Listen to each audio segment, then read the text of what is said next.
Tasing badi ngasi Cell Tribe Demand Committee na sahi nipan mapan sujale masing yaw je tawri je akoi ne yawsun jarak badi gawati gi mifam gi matung gakte ne koi di sahi ani deng ai koi na yawsun jarak base ado akoi na asuki matik langjari ba Meetei jing je lup khidawre Meetei koi je mut khidawre thawai wadana even World Meetei Council khaktana nataba akoi na World Meetei Council koi chen chen jar ga nga do ni sing da koi chen che laga Manipur की civil society तरा के तरुक का लोइना ना how की बात चाहिए कि नवंबर के थागी मनुंगा निमित 72 hours general strike पावर कौज़ा के करी नो मणिपुर गवर्नमेंट जिना आइकोई ना तांजरी बा आइकोई की Meetei की AST सन्नना बगी दमकता कनोगी सेंट्रल की Ministry of Tribal Affairs ना रिपोर्ट शुद्ध की रिपोर्ट अनिक थारो वाई बने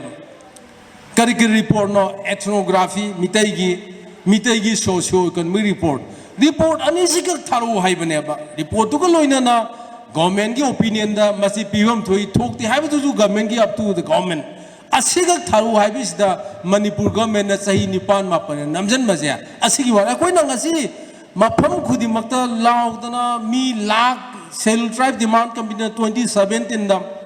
2019 da amuk Miam ji lakh ta chatana Imphal gi sorok lamjaw da lebak miam pumjaw thinna khangan garba Meetei ji AST oizage habadi AST gi list chalan bi habni maram di Meetei di tribal ni dana schedule tribe habadi sim kan clarify tawjage ko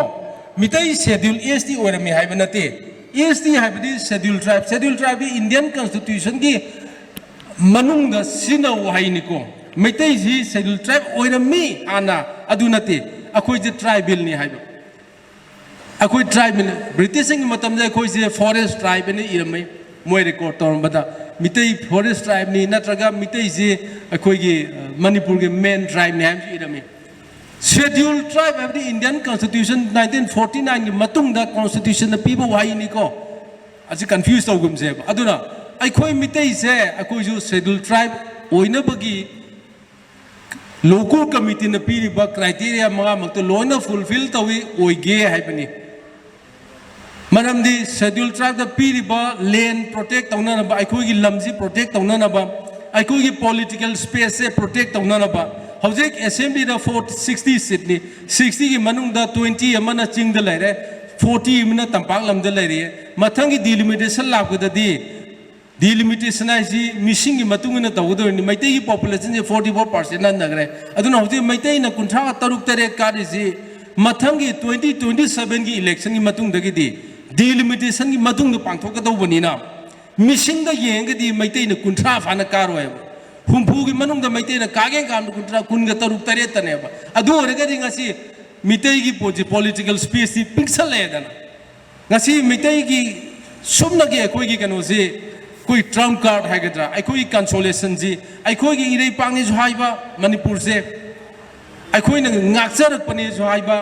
इपाई पुसिंगना सेंबीरम बने है बा अदुबो आई कोई न हाइजे बगी वानी ngasi Indian constitution ना आई कोई the पीबा राइट की मतुंगी न दी मणिपुर की सामगी मनुंगदा मापन खक्ता कोई Meetei लेबे आई Labor yai Hibanico, Labor Aliba, Mapankak South, Valley areas da Nasidi, Hindustani Maya Mama, Atopa Kanglu, Maya Mama, says Chingi Kun, Sunny is a home lady. I don't know, Meetei, Audagi, Atogi Matakta, why Bengali, the Bengali name ethnicity budi, Meetei Pangan, Meetei, Nuon Masani, Adubo, Makoji Yona Punna, Laminariba Mapan, Sam, the Mapan Noriba, Manipukitan Panglamze. Masida Meetei ngasi lairiba pam sidi sam da taruk tagi henba sam taruk halam do man asi film da leire bane political issue koi strength of saya akoi land akoi lairiba land area strength tore akoi ji look ki to roba du ba kanuni haibani da masi kan ge hare gadi atopa kari gumam ta leite AST gi provision sina kana masi gi matang da handak hau khiba February gi thagada Chief Minister Sri Nongthombam Biren Singhoga Mahaki office da Aikogi State President Yaubiri Aikogi Vice President Aikogi Marubertan Yaubiri Marup Ate is Yaubiri, quit Taragani Toga Minister Billion Gunaye, Handaki Hokiba, February, Billion Minister Billion Officer Nico. Akuina Hae, Billion Sahab, Billion Sahab Kambiram Gani, Meetei is a sinking ship near Koise. Handak Lakadoba, delimitation 25, 26, the delimitation Taurania, the Matung that they acquire. Population in Matung in the same money sets say. Adugi Matung the Lakado election, assembly election 2027, the Tagado election in Matung the day. I could meet as a politically equipped current of him, Oibea Bagi as a subject, Kambiran money. Mazu Kanga. Adu Regadi. I coin the Nair, I coin Ishajik and Janava. Is the provision the Yaw Nanaba, Sab Nair. Sahi Nipan Mapan Namsan did not Tambiriba, Saki wanted the chief minister, Mamangi Ibobi Sab. How's billion say Moini and Namsan not Tambi, but say Tara Helaba, say Tara Suraba. 2013 give Nabem Tankun Mapan or Gani Nabem October. Sahi Tara Namsan not Tambi report. I don't have you Hibeneba. Can I have the Jin Modi in the Timbanateva? Say Moraji decided Timbanate, me Congress, the Timbanate, BJP, the Canada Timbanateva. It's only the chief minister. Manipur is a billion Sahab say. Mahanga talk the beginning about. My am just confused at big over. Can I don't know when I have the daily result? Carito, the nice as a way daily. A sigi the Makta, a queen is a little carrigan of the Manipur government gi Wakaldu, I could the Meetei the Mating Panda hostile within the Taureduna Center gi BJP leadership to Unova Setseru. I have Handaki. Naba Konosi, Kogi, Horopa January, December, January, Maxaru. Ayaka, Akoya Assamgi president, WMC state Kunugi president, Assamgi state president, who Marum Nabasuri Banchasari. Akoina Delhi, the Yoga, BJP national leaders in Unavasanga. Makoina had a position, Akoi Kangi, Meetei, Ampium Sadam, Koi Kangi. Meetei, Mupium Sadam, Koi Kangi, Meetei, Koi Kangi, Amuna Kangi. Tawu, Meetei the win baby, Yam sensitive way, Moharinko. Yam sensitive was in Meetei Victor when win by Yam sensitive question here. My party Manu Yuanico. Carino sensitive way by the Meetei was sensitive. Meetei would be none of Bakayuma Manipur report and the second but tag regadi. Manipur Kaibi. I see why is in it. Asuk tabada, Akui tabada, donna, Nunningrava, La Fable. I see highly never. Masikarai Warino, Manipuri chief minister office is at Paneva. Canada is a cane. Center gi Mana Kundabukanana in Habitagadro, World Council Chairman Habitagadro, Taroi. Kanantana Habitaroi, chief minister gi officer Habitaneb. Chief minister Billion Habaneva. I know the I hate over the Manipur and Manipur Kaido Rimne, Carigino. Atsumina Amalimana. Eh, Meetei is to Kushungayaro, we will file 2 annual Ganamo, Tamkata wherever. World Meetei Council Shanghai. Atsumoyara, anyone in Washington, Meetei, I go Hinzaki, when is the way habitat, Kananta, nothing, not ever. I go Loina overcome Tony, no thing not gonna ever. Meetei hingi have no kari what right you have no right kari lagi me Meetei hingi hai bi abraba masi wall Meetei kaun seng na hai rabani ngasi ju haijari aina hana hai ani media da loi leibni video leibni uso taram gani Manipur hoji aina khanjara koina ai hang ngangjari ju live ni si prithvi pumbu uram gani hoji ju live thari bani haijari se any community or your Amo or Meetei Hingi have Hingba Yaro Sibu. Kana Matic Legene. Lie Manga has the Yaro Eva. And no Meetei Hingero has a line, lie to Yantana Caneva, lie to Hanga, lie to the Hala, ain't Hala Hat Caneva. Adu Yabrone. I see the Sanazeva. I can't see the Baswon Pinot and the Yamsing Hardy. The Baswoni Matamnati, Canana, Billion and Chief Minister. Honorable Sylvia, I see Hajari, Honorable Mr. Biren, Tabio, I know Hajari, I could give Marataki Mimna, video Matiam Lobium Hatang Hajari, I do Tabio, Twitter ท่าจันบิวสิมิสบิเรนดา World Meetei Council กี Chairman Heigrujam Nabashyam ไฮน์ไทบิว Sri นิงทนองทอมบัมบิเรนสิงห์ Honorable Chief Minister of Manipur นะฮักนะ Manipur กี Meetei สิงกี EST โอยนั่นนะบะ report อันนี้ดอทับบีเดดนะงั้นสิ Manipur กีมีเลเซอร์บะไม่ตีมาซาสิงเสะคุยบุหิงกันในหิงวยเดรนกันเจอรีบะเสะนะฮักอามุต้องมุนกันเดบิโอบะคุยนะหายเจ้าบะเสะไม่ตีสินะหายเจ้าบะเสะไล่มังนะให้เราจูไม่ตีลาเลยจูคุยยาโรเอบะคุยจุ่มเอบะไม่ตีคนที่หิงกีให้ตัวปาร์ตี้มตันนะคุไลไปเกล้าคุไลไปโรเอละปาร์ตี้มตันนะนัวให้พิยาโรเอบะกังลูมตันนัวให้พิยาโรเอบะคุยนะหายเจ้าดิเสะคุยนี่หิงจะกี่จูกันนะทิ้งไปอยากยังไทยบุญเนี่ยอาชีพที่มินิสเตอร์บีเรนสานบีกันโอบะไว้ขังเงบะอาชีพMLAอามางั้นสิจิบเกสอุยจะกินนะลักจะกินตัวนั้นบะ MLA BJP กินเนี่ยบีเรนทิ้งเงินล้านดริสินีเนี่ยสักกิโนอาศัยการมารุมให้บีเรนมาดู World Meetei Council ก็ตั้งแต่ Scheduled Tribe Demand Committee นี่จะให้วันนี้คุยที่มวยมาทิ้งปังวันนี้ Scheduled Tribe Demand Committee บุอาศัยกี่อยู่แต่ MLA คุยที่มาขังเงแต่ไม่นั่นเลยสิการกินเนาะไอ้ยังมังหักตลอดดิกเตอร์มันงานกับมวยมาตุ้งอินน้ำยางแต่ไม่ตุ้มเลยจะมันการกินเนาะเชื่อให้กันเนี่ยสู้นูกินตระกี้ไม่เลยจะให้กันเนี่ยการไม่เลยไม่ได้ไม่อันที่หิงกันรู้เอาคุยหิงกันรู้ให้ดูนี่ขังยังมีคุยมาเรียนเจนฉลาดนี่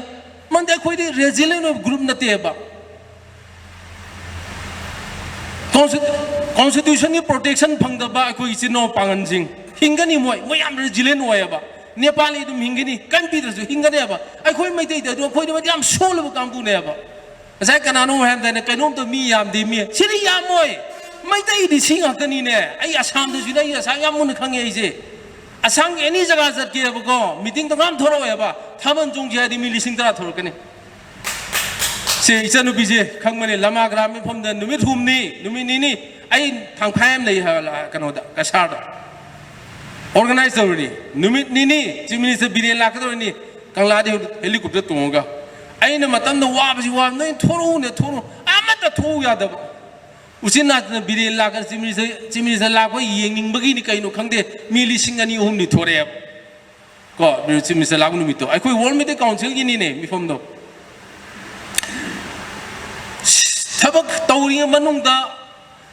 ขนาดตัวปากคำจุเลยอันทั่วว่าก็ฮันูบีกุมบะ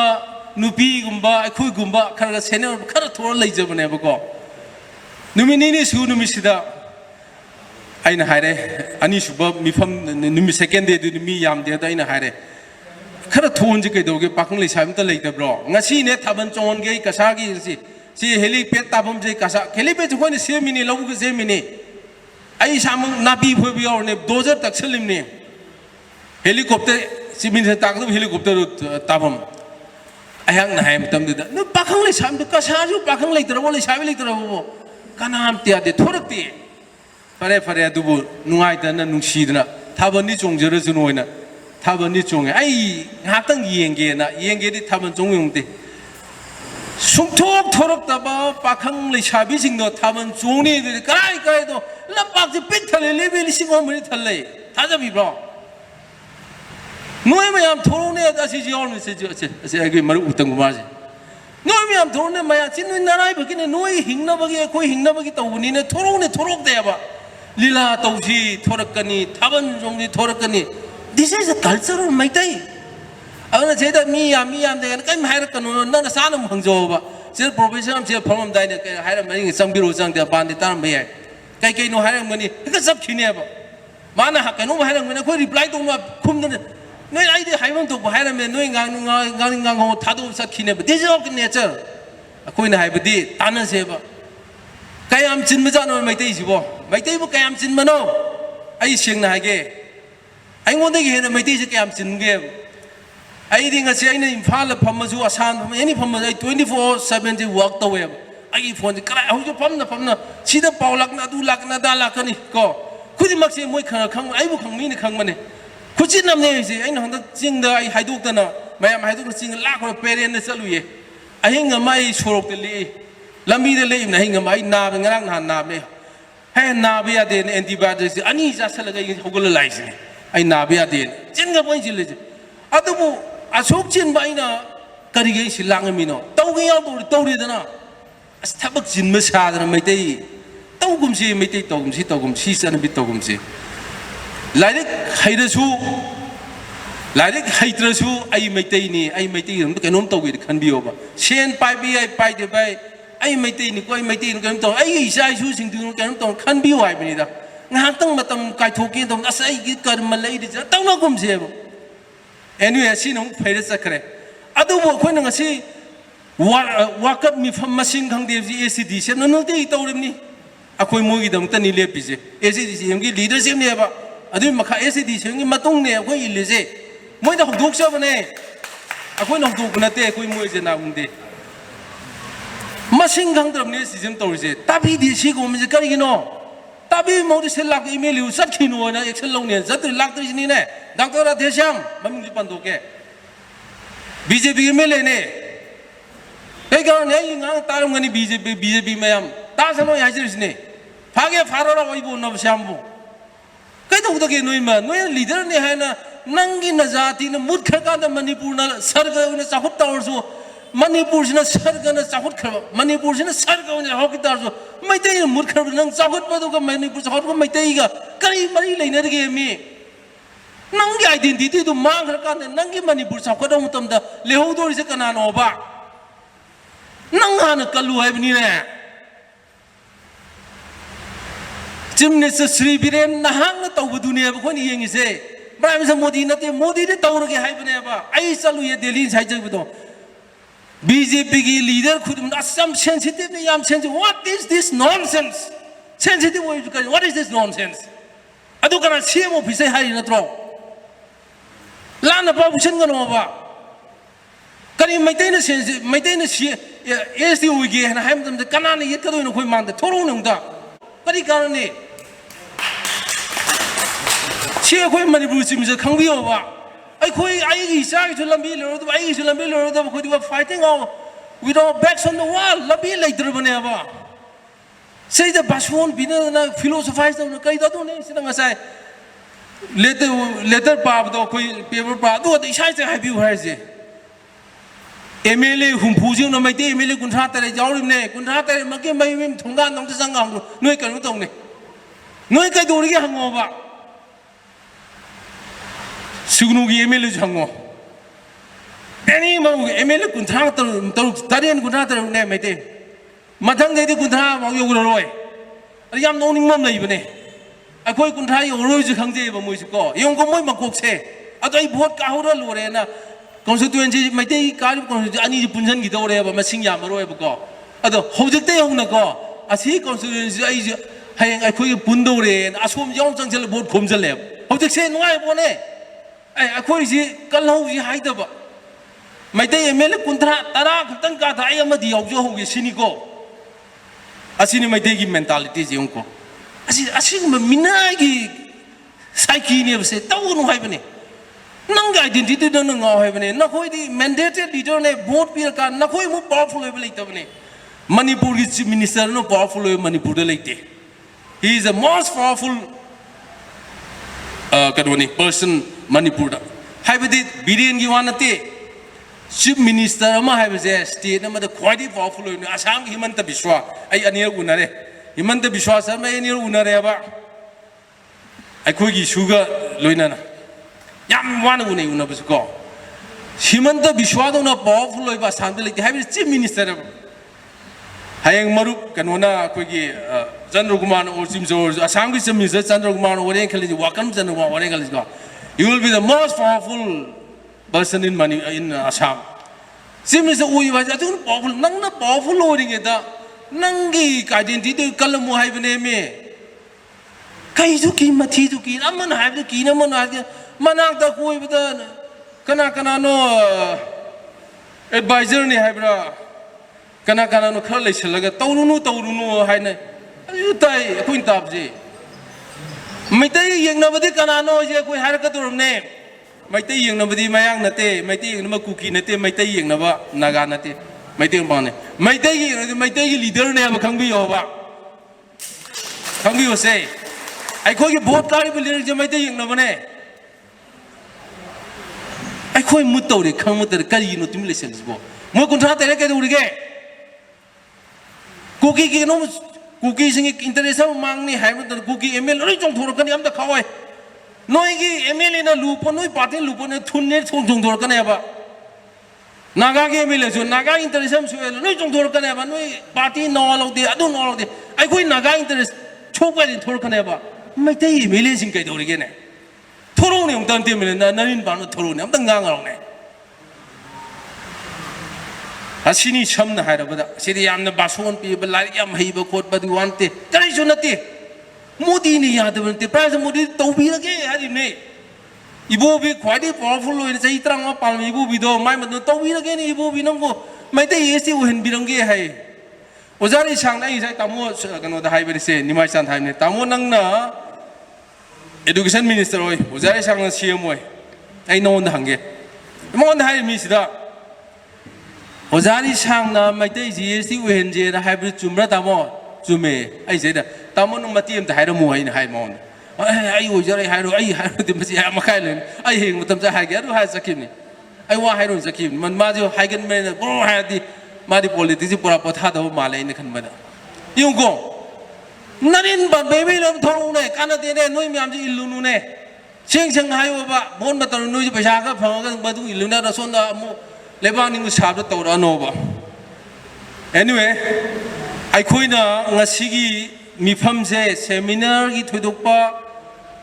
audagi public dialogue gi thodok pa khena banate khoi na ngasi sida sigi platform ti hai ri se ai khoi Meitei khoi se thongna khara lai ji lingjen khara lai jai bane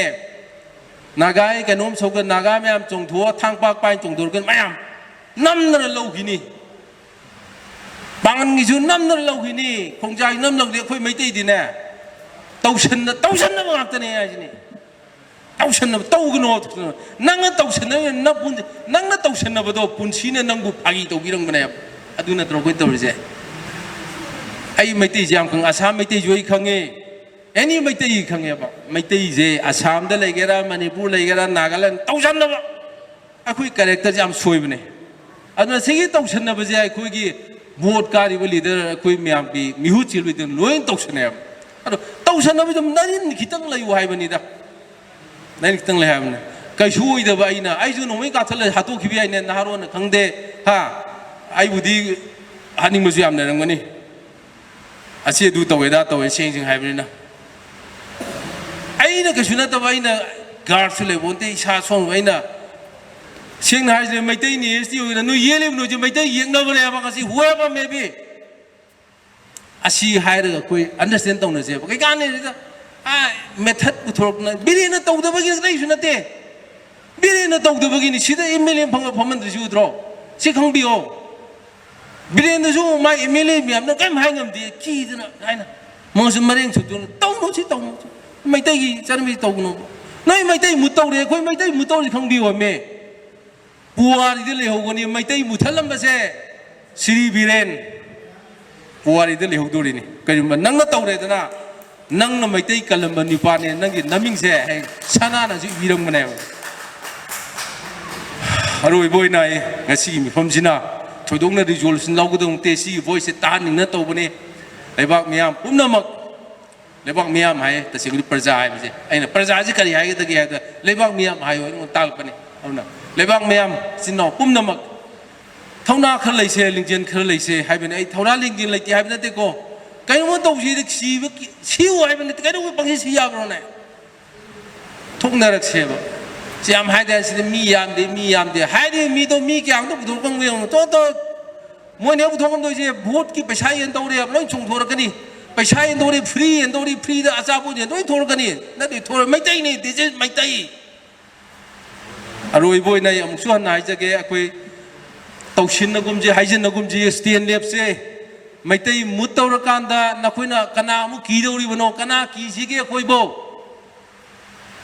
anyway aroi boy na ya puno mon na khurum jari es ti gi da makta khoi Meitei me am je amuk tang lemina je